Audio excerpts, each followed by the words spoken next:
Hello বন্ধুরা, আজকে আমি তোমাদের সঙ্গে বেলি ফ্যাট বা ওয়েট লস নিয়ে কথা বলবো। এখানে আমি আদা নিয়েছি আর রসুন নিয়েছি, আর এখানে 2 গ্লাস জল নিয়েছি। সেটাকে ভালো করে ফুটিয়ে নেব, যেহেতু আমরা দুজনা খাবো। এইবার আমি এটাকে ভালো করে হামানদিস্তায় পেস্ট করে নিয়ে তারপরে এর ভেতরে দিয়ে দেব।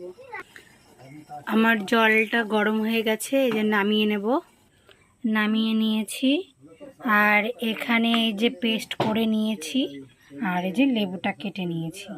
এই যে পেস্ট হয়ে গেছে, এটাকে এবার আমি গরম জলের ভিতরে দিয়ে নাড়াচাড়া করে নেব। এইবার আমি ওই জলের ভিতরে এই 4 টুকরো লেবু দিয়ে দেব। এইবার আমি সবকটা ভালো করে মিক্স করে নেব, মানে রসটা যাতে জলের সঙ্গে মিশে যায়। এবার আমি বলতে ভুলে গেছি, এটা সকালবেলা বাসি পেটে ঘুম থেকে উঠেই খেতে হবে।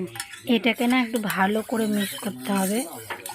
দেখতেই পাচ্ছ এখানে পুরো জলটা ঘোলা হয়ে গেছে। এবার আমি ছেঁকে নেব। এই যে আমি ছেঁকে নিয়েছি। এটা খুবই কার্যকরী, খুবই ভালো। 1 মাসের মধ্যে খুব ভালো রেজাল্ট পাওয়া যায়। ইউজ করে দেখবে, খুব ভালো। আমি নিজেও ট্রাই করেছি, তো সেই জন্য বলছি ভীষণ ভালো রেজাল্ট দেয়। বাজারের প্রোডাক্টের থেকে এটা খুবই কার্যকরী।